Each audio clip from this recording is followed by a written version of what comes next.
this is Dr. Monisha and welcome back to my channel Self Learning. Yes, we are live now. सभी को good evening, नमस्कार, राम राम। और आज हम बात करने वाले हैं जो फर्स्ट पेपर है उसकी फर्स्ट यूनिट है उसके लास्ट टॉपिक के बारे में। जी हाँ, कल हमने बात करी थी इवेल्युएशन की, मॉक, स्वयं एंड स्वयं प्रभा की। आज हम उसी कड़ी में बात करेंगे इवेल्युएशन के कुछ जो पार्ट्स हमारे बच रहे हैं उसके बारे में। इवेल्युएशन का एक बहुत मुख्य पार्ट आता है जिसको हम CBCS सिस्टम कहते हैं। इसके बारे में मैंने पहले भी कई सारे वीडियोस बनाए हैं, बहुत अच्छे वीडियोस बनाए हैं। अगर आपने अभी तक नहीं देखे तो आप वो भी जाकर देख सकते हैं। आपको प्लेलिस्ट में मिल जाएंगे वीडियोस, डिस्क्रिप्शन बॉक्स में लिंक मिल जाएगी, जाकर देख सकते हैं। लेकिन चूंकि हम क्लासेस को बहुत ही रेगुलरली आगे बढ़ा रहे हैं, कंप्लीट सिलेबस की बात कर रहे हैं, इस वजह से आज मैं आपको बताने वाली हूँ CBCS सिस्टम के बारे में, क्योंकि इवेल्युएशन का, करंट इवेल्युएशन का मुख्य पार्ट होता है CBCS सिस्टम। तो चलिए स्टार्ट करते हैं आज का वीडियो, आज की क्लास। अगर आपने अभी तक चैनल को सब्सक्राइब नहीं किया है तो प्लीज कर लीजिए, क्योंकि चैनल जो है वो प्रोवाइड करता है आपको फ्री ऑनलाइन क्लासेस, साथ ही साथ में आपको PDF मिलेगा ये सारे सब्जेक्ट का, और साथ ही साथ में जो भी हमारे Q&A सेशन होते हैं, PYQ सेशन होते हैं, वो भी आप फ्री में अटेंड कर सकते हैं। कोई शुल्क नहीं है, सिर्फ करना आपको ये है कि चैनल पर जाना है, उसको सब्सक्राइब करना है और हर रोज रात को 8 बजे हमारे साथ जुड़कर अपनी प्रिपरेशन को आगे बढ़ाना है। चलिए स्टार्ट करते हैं CBCS सिस्टम के बारे में, समझ लेते हैं क्या होता है ये CBCS सिस्टम। तो देखिए, इवैल्यूएशन जो होता है इसका अर्थ होता है मूल्यांकन। परंपरागत मूल्यांकन कैसा होता है, जैसा कि आप में से बहुत सारे ऐसे लोग हैं जो कि उस परंपरागत इवैल्यूएशन सिस्टम से ही निकलकर बाहर आए हैं, जिसमें हम क्या करते हैं, क्या होता था कि आपका एग्जाम होता था, पहले 3rd मंथली एग्जाम होता था, फिर 6 मंथली एग्जाम होता था, उसके बाद में फाइनल एग्जाम होता था, और उसके बाद हमें अगली क्लास में प्रमोट कर दिया जाता था, मार्क्स मिल जाते थे। ठीक है, मार्किंग स्कीम कैसी होती थी, आपको क्वेश्चन सॉल्व करने पड़ते थे। पेपर आता था, 100 नंबर का पेपर होता था, 75 नंबर का साइंस का सब्जेक्ट होता था, जिसमें आपको प्रैक्टिकल के नंबर मिलते थे और उसमें पासिंग मार्क होते थे, उतना आपको लाना होता था। ठीक है, ये एक परंपरागत हमारा इवैल्यूएशन सिस्टम था। लेकिन 2015 में एक नया सिस्टम आया जो कि हर जगह उनको फ्लेक्सिबिलिटी दी गई थी कि आपको उस सिस्टम को अडॉप्ट करना है या नहीं करना है। वो अभी करना चाहते हैं, नहीं करना चाहते हैं, लेकिन ये सिस्टम को लॉन्च कर दिया गया था, उसको कहा जाता है CBCS सिस्टम। अब ये क्या है इसको समझ लेते हैं। इसको कहा जाता है चॉइस बेस्ड क्रेडिट सिस्टम। मतलब आप कैसे अपनी चॉइस के हिसाब से अपने सब्जेक्ट्स ले सकते हैं। आपको जो मार्क्स मिलेंगे वो किसके फॉर्म में मिलेंगे, ग्रेड्स के फॉर्म में मिलेंगे। आपको नंबर नहीं मिलेंगे बल्कि क्या मिलेंगे, ग्रेड्स मिलेंगे। ठीक है, तो वो कहलाता है CBCS सिस्टम। इसकी शुरुआत कब हुई थी, UGC की रिकमेंडेशन पर UGC ने ऑल ओवर इंडिया में इसको लॉन्च किया था 2015 में। और ये जो सिस्टम है वो किस तरीके का काम करता है, इंटरनेशनली जो सिस्टम है एजुकेशन का उस पर काम करता है। सपोज करते हैं कोई स्टूडेंट है जो किसी एक यूनिवर्सिटी में पढ़ रहा है ना, और हो सकता है उसके साथ में कोई ऐसी घटना घट जाए कि वो अपनी स्टडी को बीच में छोड़ देता है, और उसके बाद में उससे 2 साल 3 साल बाद अपनी स्टडी कंटिन्यू करने का मौका मिलता है। उसके पहले उसको ऐसा हो जाए कि वो कम नहीं पढ़ सकता है, नहीं कर सकता है। तो पहले वाले सिस्टम में हमारे साथ में क्या होता था कि हमारी स्टडी वहीं पर ही ब्रेक हो जाती थी और हम उसको आगे नहीं कर पाते थे, या फिर करना होता था तो फिर से हमें आगे प्रीवियस से, मतलब पहली क्लास से ही पढ़ना होता था। ठीक है, दूसरा क्या सिस्टम था कि सपोज करें कोई एक लड़की है जो MP में रहती है और उसकी शादी हो जाती है UP में, और उसकी यूनिवर्सिटी चेंज हो जाती है, उसका कॉलेज चेंज हो जाता है, और वो first year second year MP में कर चुकी है, अब UP में आई है, तो उसको माइग्रेशन नहीं हो पाता था उसका। लेकिन अब ये आसानी से हो सकता है, आपकी जो ग्रेड्स हैं वो कैरी फॉरवर्ड हो जाते हैं, आप जाकर अपने दूसरी जगह पर अपनी स्टडी को परस्यू कर सकते हैं। ठीक है, एक दूसरी पॉइंट हो जाती है। तो ये जो सिस्टम है वो क्या करता है, मार्क्स की जगह पर हमें क्या प्रोवाइड करते हैं, क्रेडिट स्कोर हमें मिलता है, ग्रेड मिलते हैं, ताकि हम उन ग्रेड को अपने साथ रख सके और उसको आगे बढ़ा सके। ठीक है, तो कहीं पर भी भारतवर्ष में आप कहीं पर भी स्टडी कर सकते हैं, हर जगह इन ग्रेड्स को प्राथमिकता दी जाएगी। सपोज आपका बीच में ब्रेक भी आ जाता है तो भी आपके उसको ग्रेड्स को प्राथमिकता मिलेगी। आप कहीं से भी अपनी स्टडी को रिकंटिन्यू कर सकते हैं, वापस से आप उस को कंटिन्यू कर सकते हैं। ठीक है, अब यहाँ की इसकी जो मेन पॉइंट है, इसको चॉइस बेस्ड इसीलिए कहा जाता है। आपकी चॉइस पर निर्भर करता है ये, आपको क्या पढ़ना है, आपके सब्जेक्ट्स क्या हैं, कब आपको पढ़ना है, कब आपको स्टडी को छोड़ देना है, कौन से सब्जेक्ट लेके आपको पढ़ना है, ये सारी चीजें इस पर आधारित होती हैं। ठीक है, चॉइस पर आधारित होती है। अगली बात कर लेते हैं, जैसे मैंने आपको बताया 2015 से ये लॉन्च हुआ है। उसके बाद इसकी जो मेन पॉइंट्स है वो क्या है, फ्लेक्सिबिलिटी, इंटरडिसिप्लिनरी एंड इंट्राडिसिप्लिनरी। फ्लेक्सिबिलिटी आपको मिलती है पढ़ने की, कभी भी आप इंटरडिसिप्लिनरी मतलब एक स्ट्रीम से एक ही स्ट्रीम में दूसरी स्ट्रीम में, सपोज करें आप आर्ट्स से लेकर साइंस में, और इंट्राडिसिप्लिनरी का मतलब होता है उसी स्ट्रीम में। जैसे बीए का स्टूडेंट है आप, ह्यूमैनिटीज के स्टूडेंट्स हैं आप, साइंस के हैं तो साइंस से साइंस में ही, या फिर साइंस से आर्ट्स में, इस तरीके से अलग अलग डिसिप्लिन में आप कैसे पढ़ सकते हैं, अपनी हिसाब से, अपनी चॉइस के हिसाब से अपने सब्जेक्ट्स को लेके पढ़ सकते हैं। इसकी आपको यहाँ पर सुविधा प्रदान की जाती है, तो ये फ्लेक्सिबिलिटी रहती है इस सिस्टम में। ठीक है, अब यूनिक कॉम्बिनेशन। यूनिक कॉम्बिनेशन का मतलब क्या होता है, देखिए कॉम्बिनेशन तो ऐसा होता आया है अभी तक कि या तो आप पीसीएम के स्टूडेंट है, पीसीएम का मतलब क्या हो जाएगा कि फिजिक्स, मैथ, केमिस्ट्री आप पढ़ते हैं। ठीक है, अगर आप साइंस पढ़ रहे हैं तो साइंस में आपको क्या पढ़ना पड़ेगा, फिजिक्स हो गया, मैथ्स हो गया, केमिस्ट्री हो गया। उसके बाद में फाउंडेशन सब्जेक्ट्स आप पढ़ते थे जिसमें हिंदी इंग्लिश पढ़ते थे। दूसरा होता था पीसीबी। पीसीबी का मतलब होता था क्या, फिजिक्स, केमिस्ट्री एंड बायोलॉजी। ठीक है, और इसके साथ में फाउंडेशन कोर्स होता था। ये साइंस के कोर्सेस हो गए।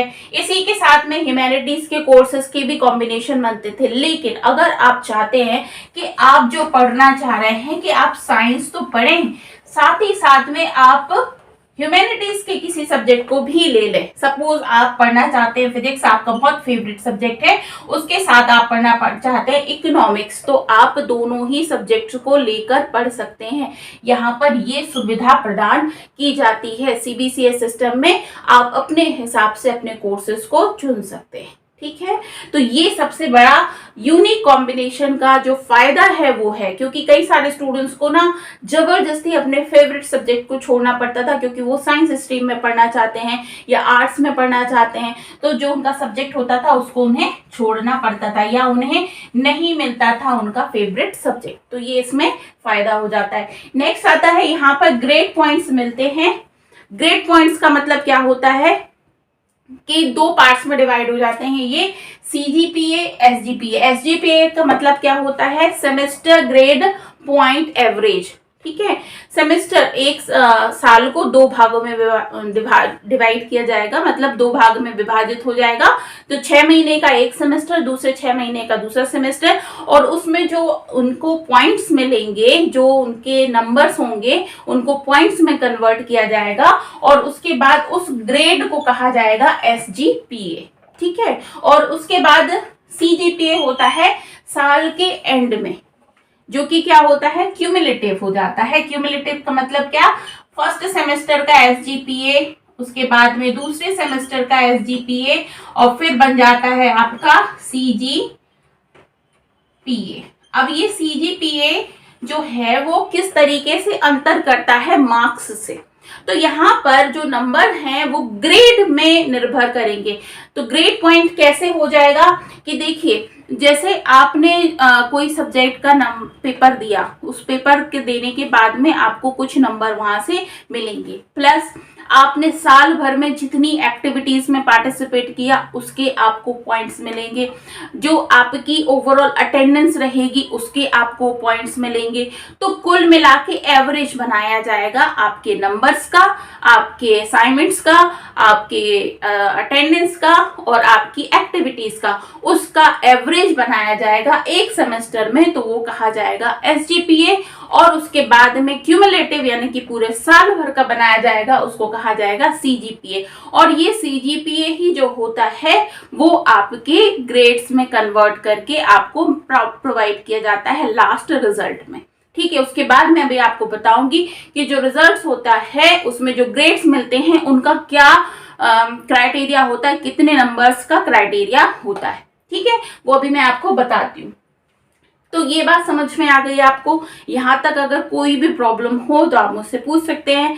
चलिए नेक्स्ट अब आ जाता है यहाँ पे कोर्सेज जो हैं वो कैसे होते हैं। सबसे पहली बात तो होती है कोर कोर्सेज। कोर कोर्सेज का मतलब होता है वो कोर्सेज जो कि कंपलसरी पढ़ना है, उन कोर्सेज को पढ़ना अनिवार्य है, उसको तो पढ़ना ही पड़ेगा। ठीक है, जैसे फाउंडेशन कोर्स होता है उसको तो पढ़ना ही पड़ता है, कुछ मेन सब्जेक्ट होते हैं जिन्हें पढ़ना ही होता है, तो वो तो होता है कोर्सेज। इसके बाद में आता है इलेक्टिव कोर्सेज, जिनको आप अडॉप्ट करते हैं, इलेक्ट करते हैं मतलब चुनते हैं, वो आप चुन सकते हैं। इसके बाद में एबिलिटी इनहेंसमेंट कोर्सेज, ये भी आप अपनी सुविधा से अपनी चॉइस के हिसाब से सुन सकते हैं। अब कोर कोर्सेज में तो आ जाते हैं आपके मेन सब्जेक्ट, जो आपके मेन सब्जेक्ट्स हैं उनको। उसके बाद में इलेक्टिव कोर्सेज में आ जाते हैं specific elective course, specific elective subjects जो आपके पसंद के सब्जेक्ट्स हो उस सिलेबस में, उसको आप ले सकते हैं। इसके बाद में इसमें आता है नंबर्स तो मिलेंगे, साथ ही साथ में आपको डिसर्टेशन भी बनाना हो सकता है, लघु शोध जिसको कहते हैं, प्रोजेक्ट बनाना हो सकता है। ठीक है, इसके बाद में आता है आपका जेनेरिक इलेक्टिव कोर्सेज। ठीक है, अपने हिसाब से, अपनी सुविधा के हिसाब से आप कोर्स को इलेक्ट कर सकते हैं। थर्ड आता है एबिलिटी इनहेंसमेंट कोर्सेज, जिसमें क्या होता है एबिलिटी को इनहेंस करें। देखिए हमारे देश में जो भी एजुकेशन सिस्टम है बहुत जगह इस वजह से ये से क्रिटिसाइज किया जाता है कि हमारा जो सिस्टम है वो क्या करता है, डिग्री ओरिएंटेड है। मतलब हमें डिग्री तो मिल जाती है लेकिन हम उससे रोजगार परख नहीं हो पाते हैं। सबसे बड़ी दिक्कत यही बताई जाती रही है कि हमारी जो सिस्टम है उससे हमें रोजगार नहीं मिलता है। तो रोजगार कब मिलेगा? देखिए जब जॉब निकलती है तब आपको रोजगार मिलता है। सपोज जॉब नहीं निकल रही है तो क्या करेंगे आप? पढ़कर अपनी डिग्री लेकर खाली बैठे रहेंगे या फिर कोई ऐसा काम करेंगे जो काम आपको आता है और उस काम के एवज में आपको अच्छी खासी अर्निंग हो सकती है, कमाई हो सकती है। तो वो काम होता है अगर आपके पास किसी तरीके की कोई स्किल होती है तो क्यों ना स्टूडेंट्स को जब वो इनरोल होते हैं तब से स्कूल में नर्सरी पॉइंट से लेकर आपके जो हायर स्टडीज तक जब तक वो बच्चा पढ़ता है तब तक ही हम कुछ ऐसा कोर्स क्यों ना सिखाएं बच्चे को जिससे कि उसकी एबिलिटी इनहेंस हो, उसके अंदर कोई भी काम को करने की योग्यता बढ़े, उसके अंदर स्किल्स बढ़े, ताकि जब वो पढ़कर निकले तो केवल डिग्री ना हो उसके हाथ में बल्कि उसके हाथ में एक तरीके की स्किल की पारंगत हो उस स्किल में, ताकि वो उससे जुड़ा हुआ कोई भी काम करके अपनी रोजी रोटी चला सके। तो स्किल एनहेंसमेंट के लिए यहाँ पर कोर्सेज को ऐड किया गया है। इस पूरे सिस्टम में, CBCS सिस्टम में ये काम किया गया है। तो ये है हमारे CBCS सिस्टम की क्वालिटी। क्लियर हो गई बात? यहाँ तक कोई दिक्कत, कोई परेशानी, किसी तरीके की दुविधा हो तो आप मुझसे पूछ सकते हैं, कहीं पर भी पूछ सकते हैं, कभी भी पूछ सकते हैं। ठीक है, तो ये हो गया हमारा इसमें। अब हम बात कर लेते हैं जो ग्रेड्स मिलते हैं उन ग्रेड्स का क्या मतलब होता है। जैसे O से लेकर F तक ग्रेड होता है, उस O से लेकर F तक ग्रेड का क्या मतलब होता है इसको हम समझ लेते हैं। तो ये देखते हैं हम यहाँ पर लेटर और ग्रेड है ना, जो कैसे मिलते हैं। अगर किसी बच्चे को O ग्रेड मिल रहा है इसका मतलब है उसका परफॉर्मेंस जो है वो आउटस्टैंडिंग है और उसको जो ग्रेड पॉइंट्स मिलेंगे वो कितने मिलेंगे? 10 मिलेंगे। ठीक है, इसके अलावा उसको अगर A+ मिला है एक्सीलेंट है, इसको नंबर मिलेंगे, ग्रेड पॉइंट मिलेंगे 9। A है वेरी गुड, इसको मिलेंगे 8। B+ है गुड, इसको मिलेंगे 7। B है इसका मतलब एबव एवरेज है, इसको मिलेंगे 6। B है C है तो क्या होगा एवरेज, इसको मिलेंगे 5। इसके बाद अलावा जो P है इसका मतलब होगा पास, तो मिलेंगे 4। अगर F ग्रेड मिला है, F आपको लेटर मिल रहा है, इसका मतलब आप फेल हो चुके हैं, आपको नेक्स्ट क्लास में प्रमोट नहीं किया जाएगा बल्कि उसी क्लास में वापस पढ़ना पड़ेगा। और अगर A भी मिला हुआ है इसका मतलब होता है एब्सेंट। ठीक है, ये हो गया।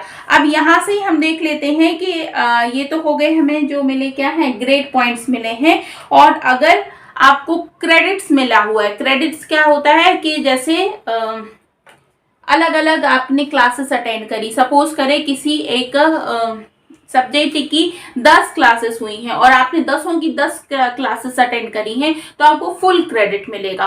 और अगर आपने कम करी है, अटेंडेंस बेस पर आपको क्रेडिट मिल रहा है तो आपको कम क्रेडिट मिलेगा। सपोज करते हैं हर एक स्टूडेंट का कोई का भी हम देख लेते हैं, अगर उसको 10 मिला है और उसका जो क्रेडिट स्कोर है वो 5 है, ठीक है, तो 5 क्रेडिट स्कोर होने के बाद में जो उसका SGPA बनेगा, मतलब कि उसे इंटू कर दिया जाएगा, तो टोटल 10 5 जा 50।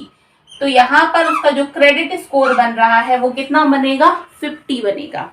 ठीक है, जो क्रेडिट ग्रेड पॉइंट का इंटू होगा, जो क्रेडिट स्कोर उसका बनेगा वो क्या बनेगा, 50 बनेगा। इसी प्रकार से हर एक सब्जेक्ट में, सपोज करते हैं हर एक सब्जेक्ट में हम देख लेते हैं किस तरीके से SGPA बनता है ना। SGPA हमारा कैसे बनता है वो हम देख लेते हैं। कोई भी स्टूडेंट का 5 सब्जेक्ट हैं, 1 2 3 4 5, ठीक है, और उसमें पहले सब्जेक्ट में उसको जो क्रेडिट मिल रहा है वो मिल रहा है 4, दूसरे में मिल रहा है क्रेडिट स्कोर उसका जो है वो 5 है, तीसरे सब्जेक्ट में 3 है, और उसके बाद इसमें चौथे सब्जेक्ट में उसको फिर से 5 मिला है, फिर उसको 4 मिला। इस तरीके से उसका क्रेडिट स्कोर है। क्रेडिट स्कोर मैंने आपको बताया जो उसकी परफॉर्मेंस रहती है उस पर आधारित होता है। इसके बाद में इसको हर सब्जेक्ट में, यही 5 सब्जेक्ट में इसको जो ग्रेड्स मिले हैं, पहले में उसको 8 मिला है, दूसरे में उसको 7 मिला है, तीसरे में उसको 9 मिला है, फिर उसको मिला है, फिर 8 मिला है, फिर उसको 7 मिला है। ठीक है, अब उसका जो टोटल क्रेडिट्स पॉइंट बनेंगे वो क्या बनेंगे, 4 8 जा 32, 5 7 जा 35,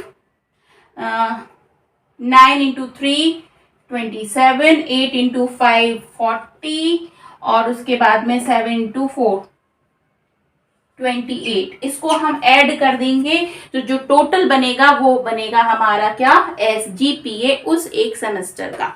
ठीक है, ये उसका SGPA होगा। अब इसको आप टोटल करेंगे, उसके बाद में इसको टोटल करेंगे। चलिए मैं टोटल कर लेती हूँ कितना हो रहा है ये। तो इसको हमने टोटल कर लिया, तो टोटल करने में कितना आ रहा है 162, और यहाँ पे हमने क्रेडिट स्कोर जो क्रेडिट मिले हुए हैं उसको टोटल किया तो आया 21। दोनों को हम डिवाइड करेंगे, 162 डिवाइडेड बाय 21 तो बनता है कितना 7.71। यानी इस स्टूडेंट को जिसकी हम यहाँ पर बात कर रहे हैं उसका SGPA बना उस एक सेमेस्टर का 7.71। ठीक है, ये तो बन गया SGPA। अब क्यूमुलेटिव मतलब कि CGPA निकालेंगे हम, तो क्या करेंगे, यही SGPA जो होगा हर एक हम सब्जेक्ट में, हर एक सब्जेक्ट का SGPA उसका निकाल लेंगे और उसके बाद में उसको समेशन करेंगे उसका टोटल दोनों सब्जेक्ट का, दोनों सेमेस्टर का, और दोनों का फिर एवरेज निकालेंगे तो बन जाएगा क्या, उसका CGPA, जिसको क्यूमुलेटिव ग्रेड पॉइंट कहा जाता है, जो उसका टोटल रिजल्ट होता है उस साल का। तो इस तरीके से इसकी गणना की जाती है SGPA की, फिर उसके बाद में CGPA की, और फाइनल रिजल्ट डिक्लेयर किया जाता है। तो यहाँ पर ये हो गया हमारा CGPA सिस्टम जो है आपका, CBCS सिस्टम, इसके बारे में आपको समझ में आ गया।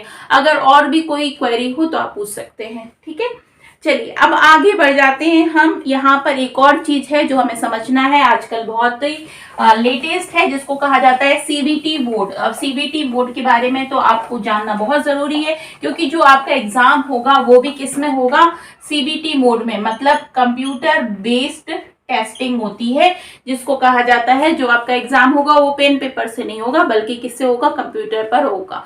कंप्यूटर पे कैसे होगा, आपको क्वेश्चंस मिलेंगे, एक क्वेश्चन मिल रहा है, उसके बाद में उसके 4 ऑप्शन रहेंगे, इसके बाद में आंसर आपको देना है। आंसर के लिए आपको टिक करना होगा, अगर फर्स्ट है, 2 सेकंड है, थर्ड है, फोर्थ है, आपने जिसको टिक किया वो आंसर आपका सिलेक्ट होकर सबमिट हो जाएगा, है ना। और उसके बाद में आपको इस तरीके से टेस्ट देना है। तो आपका जो नेट का पेपर होगा वो भी इसी सिस्टम के आधारित होता है, इसको सीबीटी मोड कहा जाता है। क्या फायदा होता है इसका, फायदा ये होता है कि जल्दी हो जाता है, पेन पेपर की जरूरत नहीं होती है, एक साथ बहुत सारे स्टूडेंट्स की चेकिंग हो जाती है, तो एक तरीके से कहना चाहिए समय बचाने के लिए और यूनिफॉर्मिटी आने के लिए इस तरीके से होता है, नकल रोकने के लिए ये सारी चीजें करी जाती हैं, जो कि इम्प्रूव करने के लिए की जा रही है इवैल्यूएशन को। साथ ही साथ में अब इवैल्यूएशन में और क्या चीजें हैं, इनोवेशन इन इवैल्यूएशन हो जाता है। इनोवेशन कैसे लेकर आना है इवैल्यूएशन में, आजकल आ जाता है असेसमेंट ऑफ लर्निंग, लर्निंग का असेसमेंट करना कि बच्चा किस तरीके से लर्न कर रहा है, उसकी लर्निंग को चेक करना। इसके बाद में assessment for learning, assessment of learning जिसको कहा जाता है summative evaluation, assessment for learning जिसको फॉर्मेटिव इवेल्युएशन, फिर असेसमेंट एज लर्निंग, इसको कहा जाता है स्टूडेंट्स बिकम मेटाकॉग्निटिव।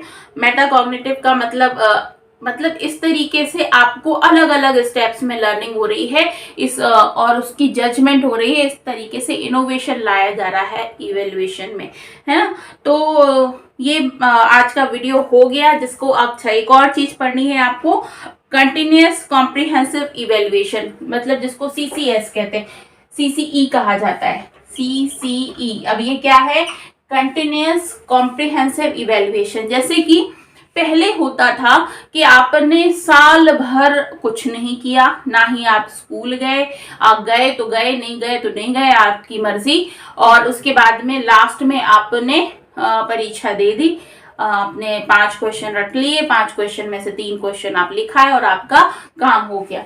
अब ऐसा नहीं है सीबीसीएस सिस्टम में, अब क्या है कि आपको क्या करना है, साल भर पढ़ाई करनी है, क्योंकि ये कंटिन्यूअस कॉम्प्रिहेंसिव इवैल्यूएशन होगा, जिसमें आपके मंथली जो टेस्ट होते हैं उसकी भी बात की जाएगी। यहाँ पर आपको मंथली जो एक्टिविटीज होती हैं उसको भी किया जाएगा।